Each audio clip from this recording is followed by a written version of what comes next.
Hey guys, what's going on? So, you could probably tell from the fact that the title of this video has got a weird ass fucking decimal in it. Decimals. Ugh. Fucking hate those things. Does anyone like them? Nobody likes them. Shut up. If you think you like them, you know you don't like them.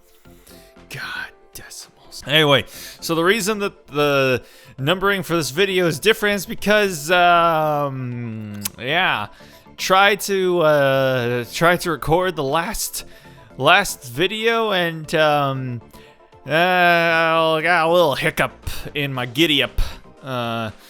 Yeah, so my commentaries for the last episode is completely gone. I got all the gameplay footage, but none of the audio commentary, none of my beautiful, soothing, dulcet commentary, which I know you all just love so much. It's so great, my commentary and my voice. You can't get enough of it. I know. I feel your pain at having lost.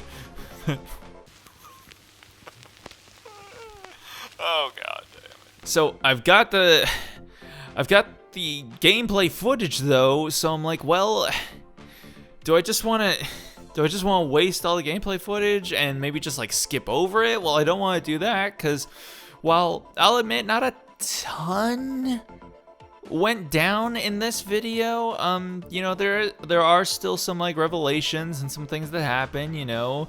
We finally find out what happened with, you know, Haruto and what his deal is, and you know, we get to face down with that fucking thing that bodied Rinko and I in like the second video. I can't even remember, or maybe it was the first actually, I don't know. But yeah, so I didn't want to skip over all of that, and I was like, I don't know, should I just try and maybe like re-record over the footage and maybe just like try and make it seem like I'm playing, but I'm just dubbing over the gameplay footage? And I was like, no, that's just not gonna work. It's just logistically it's not gonna work. So I decided, let's just meet in the middle, and I'm just going to literally do like a commentary track over the fucking gameplay footage. Like whatever. Let's just get into it, man. Here, we're just gonna go.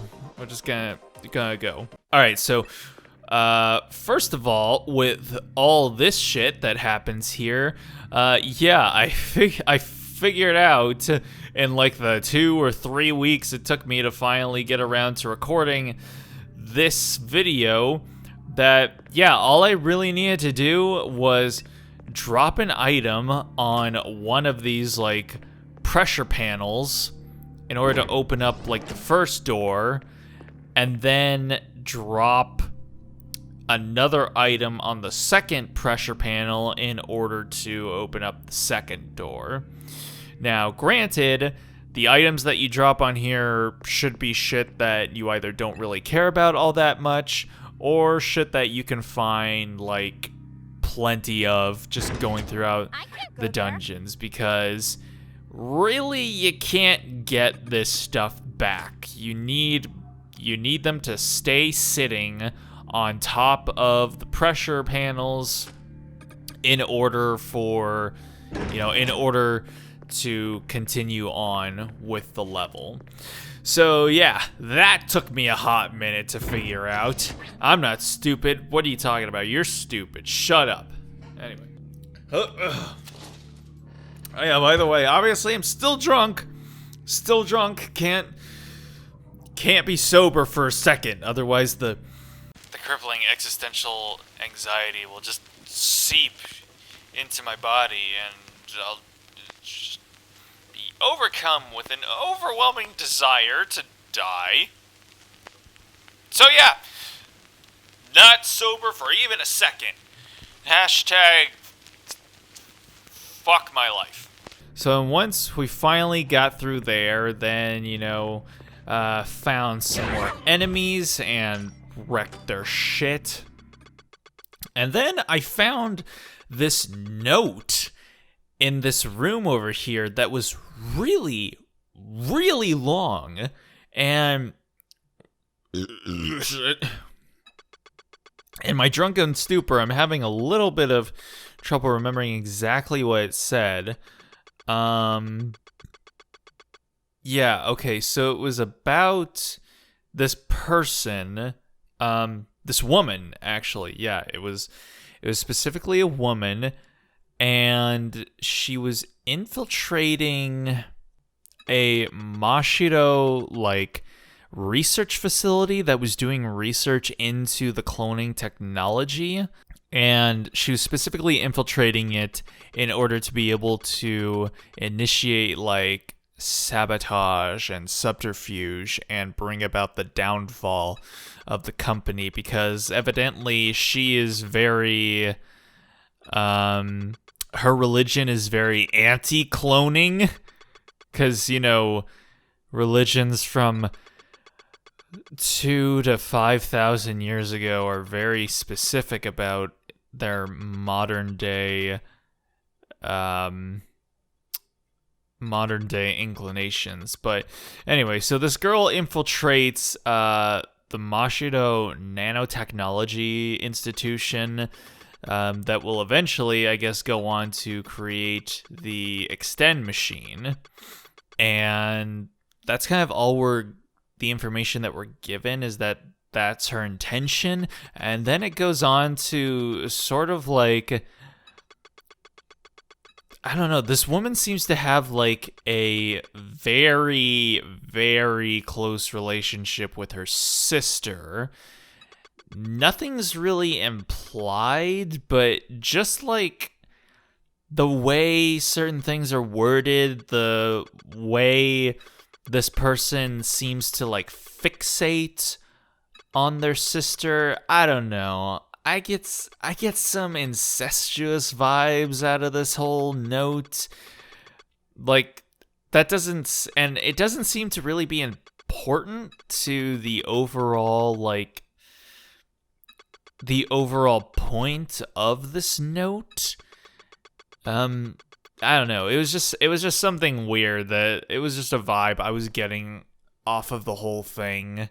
And so, I don't know. I guess I thought might as well bring it up, because I just remember getting this feeling from this note, and I was like, why does it seem so much like this person is just really fixated on their sister? I don't know. Anyway, but yeah, it went on for a while, like a really long time. I just kept reading and reading and reading this thing. But yeah, that's literally all we really get, is that this woman infiltrates the Mashido Nanotechnology Institution, and she's joining up with her sister, who I guess has already infiltrated the institution, and their goal is to work from the inside to bring about the downfall of the institution. And that this woman seems to be a little overly fixated on her sister. So that's it. Moving on from that, though.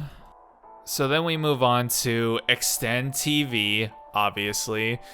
And for whatever reason, in these segments, Sho and Mirai, like, I don't know, they're doing this weird, like, lovers kind of, like, dynamic for seemingly no reason, but whatever. Then we get into what actually happened with Haruto, and that being that once Haruto's article about the single mother from the last videos was published, her photo, a photo of her face, was utilized in the article, and just like her eyes were barely censored out with just a black bar, so that literally anyone who knew that it was her could tell that it was her. And Obviously, the editor-in-chief tries to make it seem like it wasn't because of him, but we fucking know that he was the one behind it. And then so he says he did it. Well, he doesn't say that he did it, but he says that it was a good idea to do it because the mother is hot and their readers are old men and they like reading about hot younger women, and they like when the hot younger women are in dire straits and in situations that put them beneath them because I don't know, gross, disgusting old man fuckboyness just going on all around. It's really gross. The whole situation is just gross all around. But the whole lead up to that is that her picture was featured in the article, barely censoring her identity at all, and then they get a phone call from the director of the company, which is where the whole "Chief, the director's on line 3" comes from that fucking abomination from the last video. And the director is telling the chief and the editor-in-chief, that the ex-husband of the mother tracked her down because of the article, broke into her house, and kidnapped her son. Or, no, he didn't kidnap the son. He took the son hostage and threatened to kidnap him. And then, because of that, she flew into a hysterical rage and stabbed the man. Yeah, so she stabbed her ex-husband. The man admitted that he found out where she lived because of Haruto's article, and he demanded that she get back with him. Otherwise, he wouldn't give her son back. She grabbed a knife, stabbed him in the leg, and then he defended himself by taking the knife from her and killing her. So the director says that they're going to get they've gotten a lot of bad press because of the article, and the editor-in-chief pins all of the blame on Haruto, and Haruto just kind of allows himself to get cooked, and he speaks up a little bit, but I mean, if I was literally dragged in front of basically the head of my company and was being set up and framed literally in front of my face, I would not be I would not put up with it the way Haruto does. And I'm a pretty laid back kind of guy, but if my editor-in-chief, who I am so certain is the one who went behind my back to do something that I knew would end with a woman being tracked down by her ex-husband, and her death was a result of those events transpiring, it doesn't even matter. I would flip the whole building upside down, be like, no, fuck this guy. Fuck him and his overcompensatingly long tie. He's the one who fucking did this. And I would sue the shit out of that guy. I don't know. Maybe you couldn't get away with something like that in Japan, but I would fucking do it. Anyway, so yeah. TLDR, the woman's identity got found out because the editor-in-chief went behind Haruto's back and featured a photograph of her face that was barely censored at all to be able to withhold her identity. Her abusive ex-husband tracked her down because of that article, took her son hostage and threatened to not give him back unless she got back together with him. She flew into a hysterical rage, grabbed a knife, stabbed him in the leg. He took the knife from her and killed her.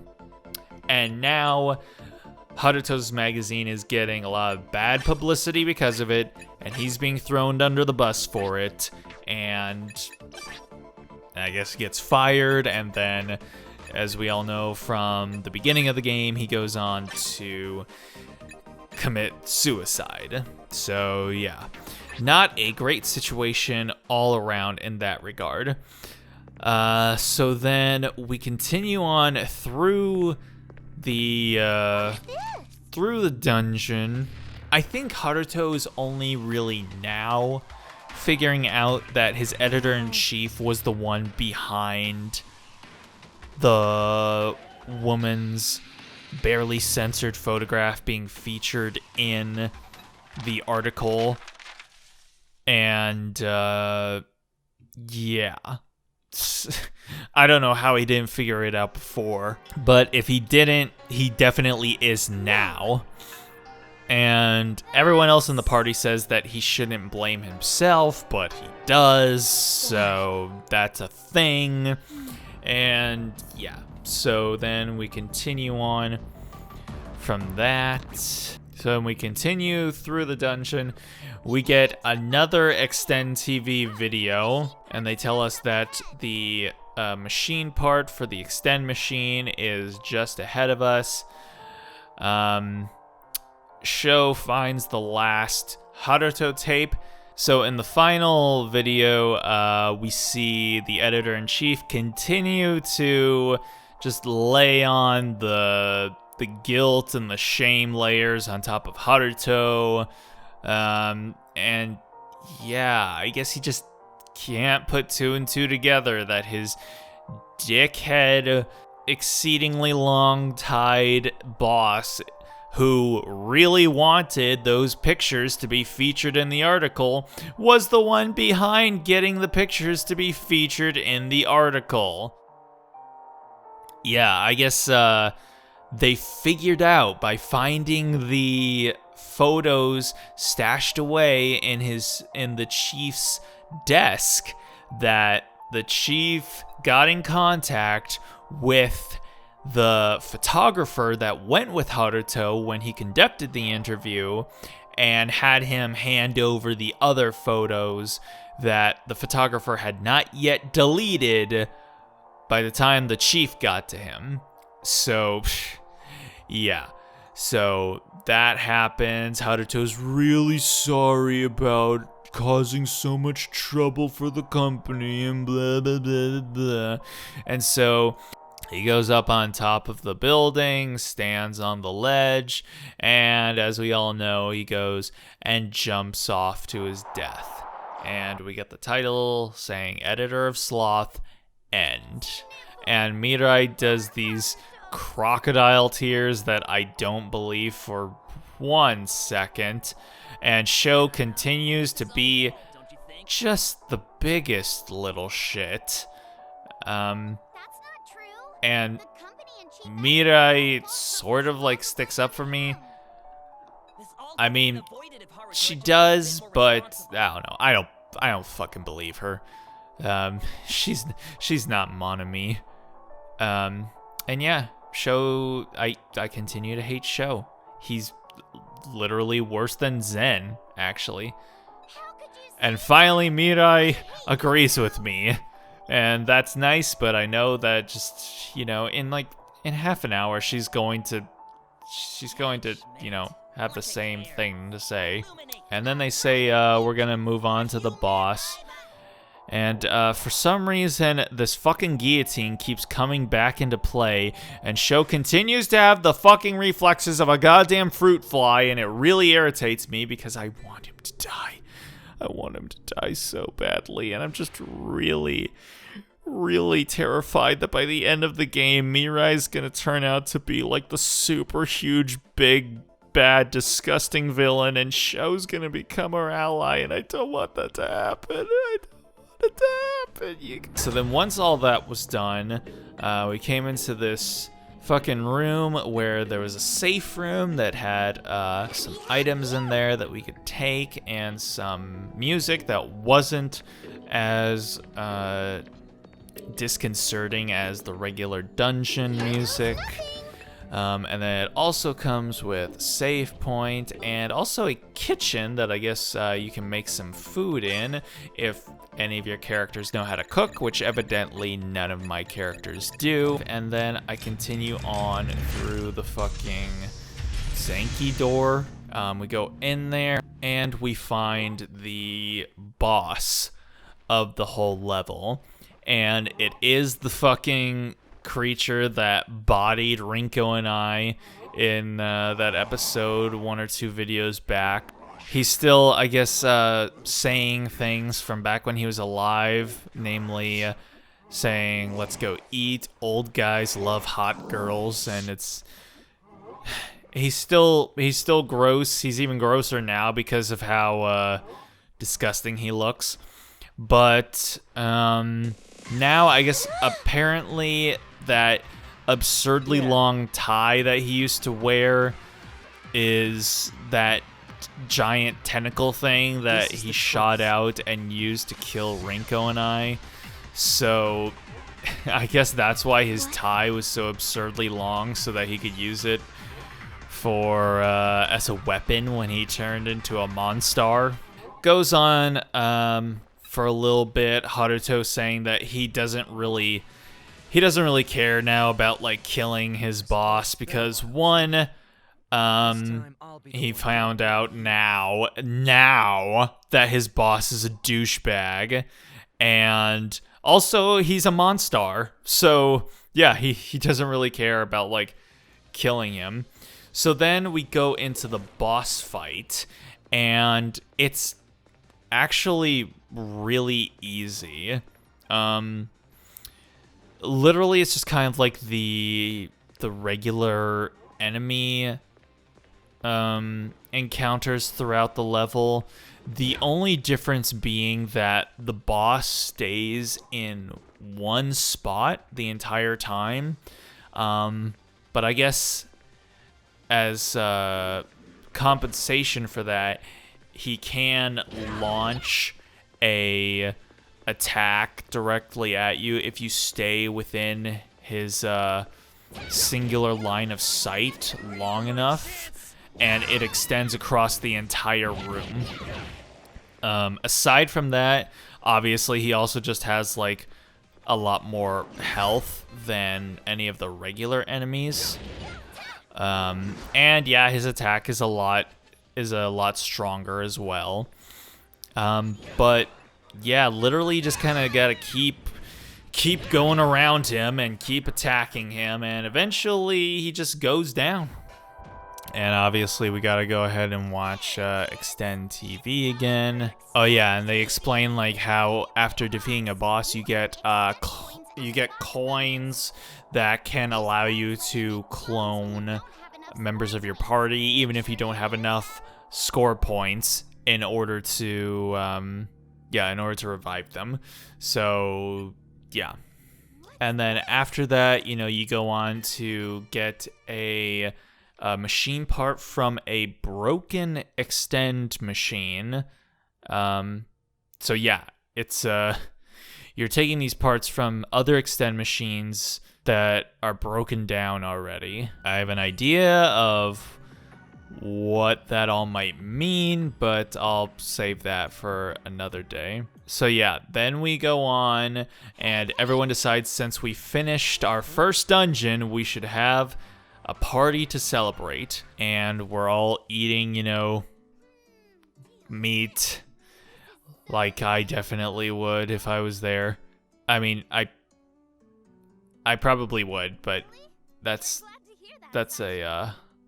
neither here nor there. And everyone's, joking around and having fun. Oh yeah, and there was also this whole thing where I discussed how evidently, I guess, all of the voice actors actually recorded the same lines, but separately, depending on the age the characters are, whenever the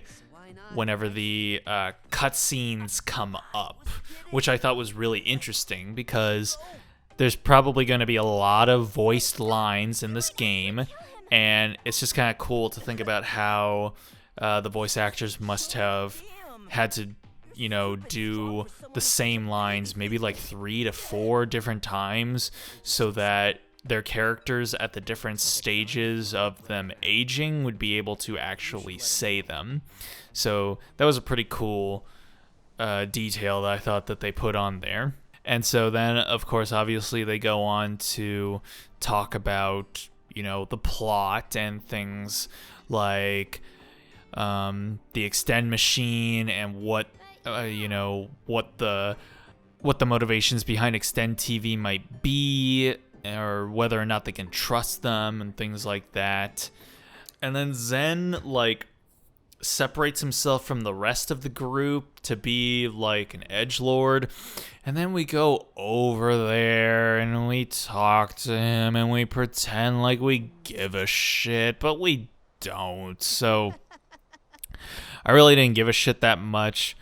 I don't know. He brings up suspicions about Sachika, wondering why she doesn't age and why her little D-pad on her belly button looks different from everyone else's, which, I mean, are legitimate things to bring up, but it is Zen, so I hate him. And then Haruto's like, I don't know, maybe I should think about that kind of shit too. And so I guess Zen is starting to maybe put 2 and 2 together, or at least starting to be able to put some puzzle pieces about what's happening with them together.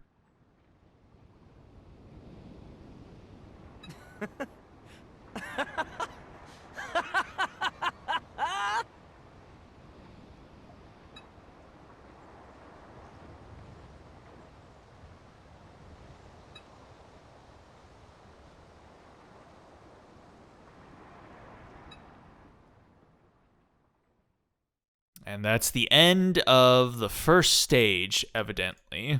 And then I find out that evidently with each new chapter that we move on to, apparently we switch protagonists. And of course, the protagonist that we have to control for chapter 2 is Zen. And I'm so not happy about it. So, but then again, I guess it is better to get him out of the way at the very start, because, my god, Zen's horrible. I mean, at least he's not Sho, I guess, but that's like saying, oh my god, eating this fresh dog shit is horrible. At least it isn't fresh dog shit with habanero juice squeezed over it. Is that a compliment? I don't know. I guess you'll be the judge. But yeah, so once I found out we're gonna be controlling Zen now, I was just like, oh my god, my motivation to continue playing has just hit a brick wall, and I think it's time to stop for tonight. Yeah, it was pretty late when I was recording too, so yeah, that kind of had a little bit to do with it as well. But yeah, so that's pretty much the entirety of what happened in my last playthrough of Zanki Zero. Hopefully the next time I record, I'm not gonna lose all my audio again, so that you guys don't have to miss out on my genuine, real, just, oh, so spine-tingling commentary that I know you all love so much. But yeah, anyways, guys, thanks for watching. Next video should hopefully be a little bit more normal than this. So, yeah, keep being groovy, everybody, and I'll see you later. Bye-bye.